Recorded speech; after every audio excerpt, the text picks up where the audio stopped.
Bucket Week, Mark. Let's start there. You've been a big part of these games. Just some of your memories of what the bucket means to you. Well, the bucket game. I've been on both sides of it. Obviously, it's the biggest game of the season. No matter how your season has gone to that point, it's a rival game. I think that speaks for itself. There's no love lost on either side, and if you're struggling, it can make your season in a lot of ways. And if you're having a really good season and you don't come away with a win, it can put a damper on things real quick. So that's what's exciting about this week of Thanksgiving across the country, rivalry week, and I think this game was all about that. So like I say, it'll be a hotly contested game. We expect that on Saturday. The team that should win doesn't always win, and so we certainly need to bring our A game. Speaking of that, Purdue's obviously going to be a heavy favorite.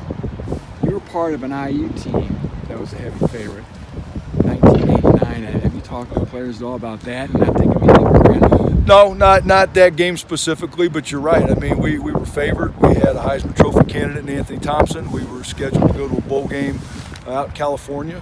And just the fact that you're favored in the bucket game, it's a lot of things. It's a lot riding on it. And we lost it that day. And we lost the Heisman, lost the bowl game, lost the bucket. We lost a lot. And it's a sickening feeling. I say when you're on the losing side of things. And, when you come away with a W, when you've got that bucket in your hand, that bucket's precious. And it's precious to both sides. So, but no, you can gain a lot. You can certainly lose a lot. We did that day in '89. The younger guys that you have in your room that maybe are not all the way familiar with it, do you find yourself trying to educate them a little bit about I think our it? guys, our older guys, have done a good job from Branson to George to LJ.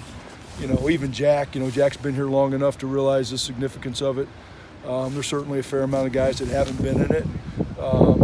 But they've been in rival games before, right? So you can say, hey, equate this to, whatever high school you went to and your top rival, right? So I think the guys have figured that out real quick. We came back, we flushed Northwestern real quick on Sunday, and that was obviously a good win, but the focus soon went to IU in the bucket. So our guys have been pretty dialed in all week. What's the craziest celebration you ever had with the bucket? You ever do any fun with it? They're all a lot of fun. Like I say, when you've got it in your hands, you just can't describe the joy, right? Like whether you're keeping it or you're taking it from the other side if they have it, it's great. I mean, it's what you want, right? It's what you work for. It's what going to IU or Purdue's all about. It's having that bucket in your hands, and but in terms of craziest celebration, they've all been pretty exciting when you have it, and it's a pretty pitiful feeling when you don't. So,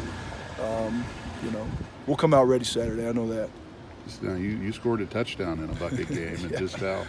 And that was up here, right? That was in Ross 8. It was in 90, and we were coming off of that 89, which you referred to, Tom, and Purdue, was struggling somewhat that season. Both teams, were wanting to finish strong, and I think we were probably favored in that game. We had Vaughn Dunbar, heck of a player, Trent Green, and had a solid defense, and it was a slugfest. It was 28-14, and it was kind of back and forth. Nobody really got much generated, and Eric Hunter, who was the one that really was the difference in '89.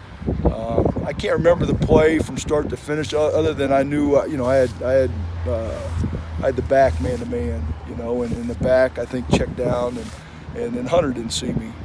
He just kind of flipped it out, to his left, I believe, and I was just kind of right there hanging on the fringe, and it was an easy toss. It wasn't a hard ball to catch, and I'm just lucky it wasn't further than 21 yards. I think I was about ready to get caught, so kind of ran the side of the end zone and kind of slipped on the turf, but I think it might have been Larry McDaniel, our nose guard, was close by to grab me, and that was certainly a thrill. Only time I've ever scored, being a defensive guy my whole life, but it kind of got us going a little bit.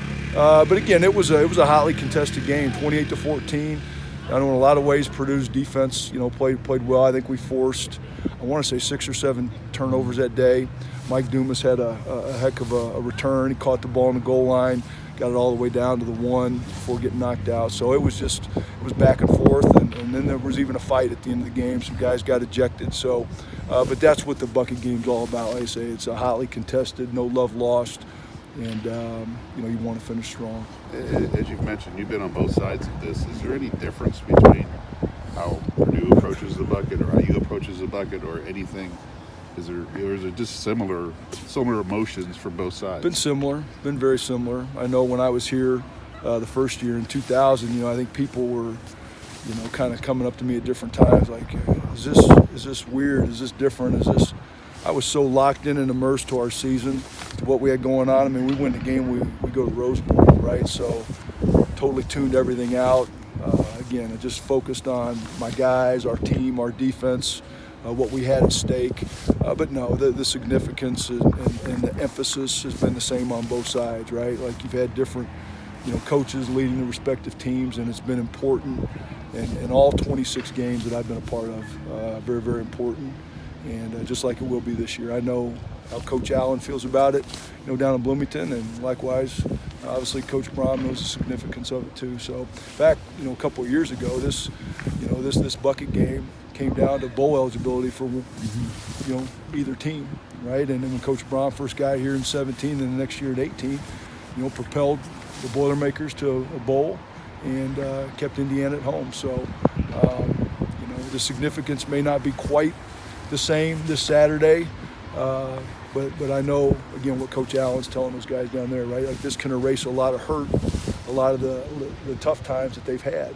And we've had a pretty solid season so far, and this could put a damper on a lot of things that have taken place so far. So I know both teams want to come out and play their best. This will be your 27th bucket game? Yeah, there can't be anybody in history that's been involved with more, is there? 16 and 10, I counted it up, and unless my math's really off, Wow. 16 times with a big old smile and 10 times where it's pretty disappointing. So that's a lot. That's a lot. I know Mark Deal down there in Bloomington's been a part of a lot, but my significance of me on both sides of it, right? So, like I say, should be a great atmosphere. It's a rare breed. I mean, to be on both sides. I mean, when you were at Texas, was there anybody that would go back and forth between Texas and A&M, or the big? I'm sure there have been. No, I mean, I just look at my coaching career, right? Like the IU Purdue deal, and then having coached at A&M in Texas, I'd put that up against anybody's resume to just the significance of coaching at rival schools, playing, at one school, coaching at the rival. So, but it's been fun. I've been blessed. We're going to make a Mark Hagen bucket. I know this, the managers now have a game on Friday, right? So I'll be anxious to follow that on Twitter and see how that goes.